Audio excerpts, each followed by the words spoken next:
ज्यादा से ज्यादा हम लोग अभी परिवार से बात कर रहे थे कि आजीवन कारावास हो गया तब भी हमने आवाज उठानी थी, क्योंकि हम उससे भी संतुष्ट नहीं थे, क्योंकि ऐसे दरिंदों को सिर्फ और सिर्फ फांसी होनी चाहिए। पर अचंभा हुआ और मेरा आज इस न्यायालय से या किसी भी न्यायालय से, हिंदुस्तान के संविधान से विश्वास उठ गया जब उन्हें आज बरी कर दिया गया। जब इंसाफ ही जालिमों के हक में आएगा, ये हाल रहा तो कौन अदालत में जाएगा। इंसाफ के लिए रोती बिलखती तड़पती ये एक माँ है। माँ उस 19 साल की लड़की की जिसकी आज से 10 साल पहले अपहरण करके गैंग रेप के बाद इतने बुरे तरीके से हत्या की गई थी कि इंसान की रूह कांप जाए। कल सर्वोच्च अदालत ने लड़की के तीनों आरोपियों को इज्जत के साथ बरी कर दिया। लेकिन एक सवाल रह गया कि अगर वो लड़की के कातिल नहीं थे, उसके बलात्कारी नहीं थे, तो फिर उसके कातिल और बलात्कारी कौन थे। नमस्कार, मैं राजीव चौधरी। लड़की का नाम अखबारों में किरण दिया जा रहा है। ये तो एक कहानी उसी किरण की है। 9 फरवरी 2012 की शाम थी। सूरज डूब चुका था। धुंधली रोशनी ढहकर अंधेरे में तब्दील हो चुकी थी। रोजाना की तरह गुड़गांव की एक कंपनी में काम करने वाली किरण बस से उतरकर अपनी 2 सहेलियों के साथ करीब 8:45 बजे छावला कला स्थित हनुमान चौक से घर की ओर बढ़ रही थी। 20 मिनट का यह रास्ता उसे पैदल जल्दी से तय करना होता था। घर पहुंचते ही वो माँ से कहती थी, माँ मैं आ गई। छोटे भाई बहन उससे दीदी दीदी कहकर लिपट जाते थे। उस शाम भी वो तेज कदमों से घर की ओर बढ़ रही थी। तभी रास्ते में एक लाल रंग की इंडिका कार आई, जिससे 2 युवक बाहर निकले। उन्होंने लड़की को जबरदस्ती कार में खींच लिया। पहचान छिपाने के लिए युवकों ने अपने मुंह को कपड़े से ढक रखा था। लड़की के अपहरण के बाद कार नजफगढ़ क्षेत्र स्थित ताजपुर की ओर बढ़ गई। किरण को उठाने के बाद बदमाश उसे कार में लेकर अंदरूनी रास्तों से होते हुए दिल्ली से हरियाणा जा पहुंचे। चूंकि ये सारे के सारे लड़के वहीं के रहने वाले और पेशे से ड्राइवर थे, तो इन्हें पुलिस से बचने के लिए कई दूसरे रास्तों का पता था। अपहरण किसने किया था, लड़की को उठाने वाले कौन थे, उसकी सहेलियों ने सिर्फ इतना बताया था कि इंडिका कार थी। मामले की पुलिस में शिकायत दर्ज हो चुकी थी, लेकिन किसी को लड़की का कोई अता पता नहीं था। वारदात के चौथे दिन 13 फरवरी को पीड़िता की लाश हरियाणा के झज्जर क्षेत्र स्थित रोढ़ाई गांव के पास रेल की पटरियों के पास से बरामद की गई थी।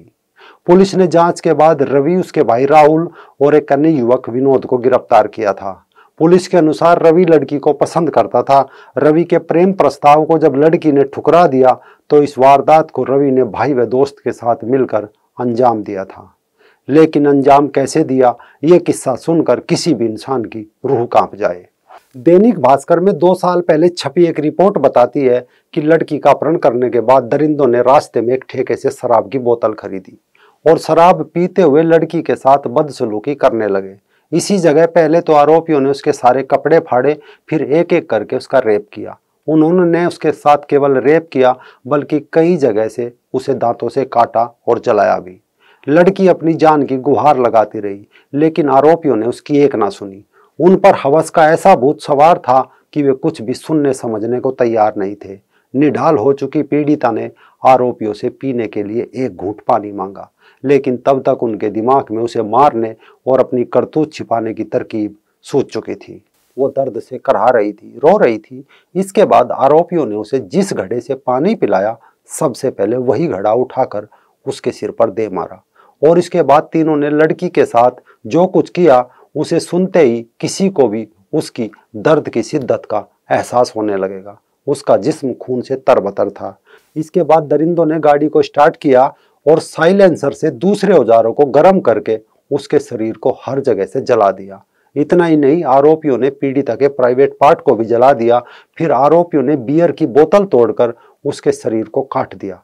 फिर उसकी आंखें फोड़कर उसमें एसिड डाल दिया। पुलिस चार्जशीट बताती है कि इस मामले में आरोपियों ने खुद कबूल किया था कि उन्होंने तसल्ली करने के लिए पीड़िता पर कई वार किए, और जब उन्होंने सुनिश्चित कर लिया कि उसकी मौत हो चुकी है, तब उसे वहीं छोड़कर भाग गए। क्या ये बताना यह मायने रखता है कि उसकी आंखों में तेजाब डाल दिया गया था, उसके नाजुक अंगों से शराब की बोतल के कांच मिला था, गाड़ी के नट बोल्ट खोलने वाला पाना गर्म करके उसके शरीर को दाग दिया गया था? अगर ये सब ना भी हुआ होता तो क्या उसकी मौत का गम परिवार के लिए कम होता? ये 16 दिसंबर 2012 निर्भया रेप केस से 10 महीने पहले की घटना है। लेकिन इस मौत पर आक्रोश नहीं फूटा था, न वो मीडिया की सुर्खियां बना था, ना उसके चले जाने के बाद न्यूज रूम में बहसें हुई थी, कानून नहीं बदले गए थे, कोई नेता उसके घर नहीं गया था। उसके पिता जब बेटी के लिए इंसाफ मांगने तत्कालीन दिल्ली की मुख्यमंत्री शीला दीक्षित के पास गए तो ये कहकर टरका दिया गया था कि ऐसी घटनाएं तो होती रहती है।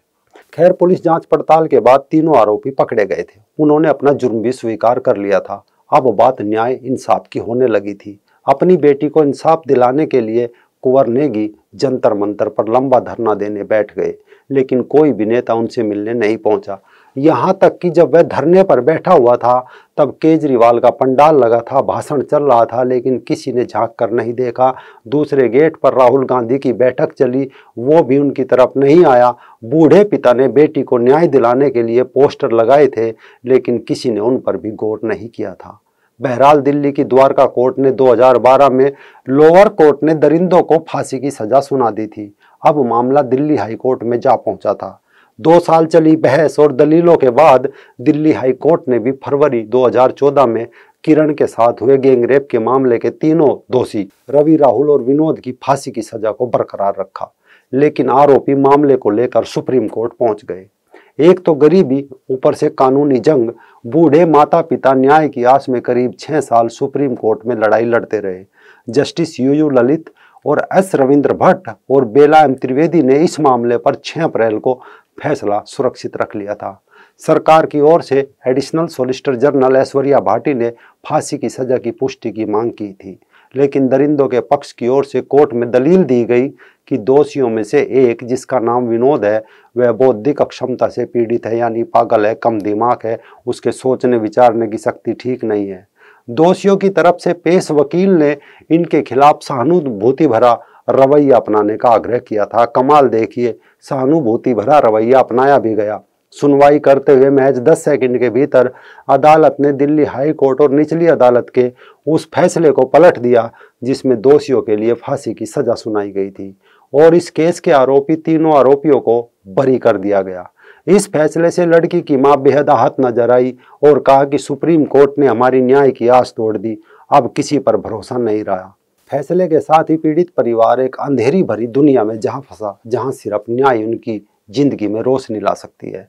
लेकिन वो न्याय कल उनके लिए अन्याय बन गया, क्योंकि सवाल रह गए कि अगर इन आरोपियों को इज्जत के साथ बरी किया गया, यानी ये दोषी नहीं है, तो फिर अपराध किसने किया, गैंगरेप किसने किया? क्या लड़की खुद दिल्ली से हरियाणा पहुंची, ट्रेन की पटरी पर लेट गई, अपने सर के ऊपर खुद घड़ा दे मारा, शराब की बोतल के टूटे कांच से खुद को जख्मी किया, गर्म औजारों से खुद को जलाया, फिर अपनी आंखें फोड़ डाली, उसमें तेजाब डाल लिया? अगर नहीं तो फिर आरोपी क्यों छोड़े गए? क्या वह लोग कम दिमाग के हो सकते हैं जिन्हें यह पता था कि गाड़ी के साइलेंसर से औजार गर्म हो जाएंगे? यानी फैसले के साथ ये सवाल रह गए और साथ ही वो पंक्ति एक बार फिर गूंज उठी कि जब इंसाफ ही जालिमों के हक में आएगा, ये हाल रहा तो कौन अदालत में जाएगा।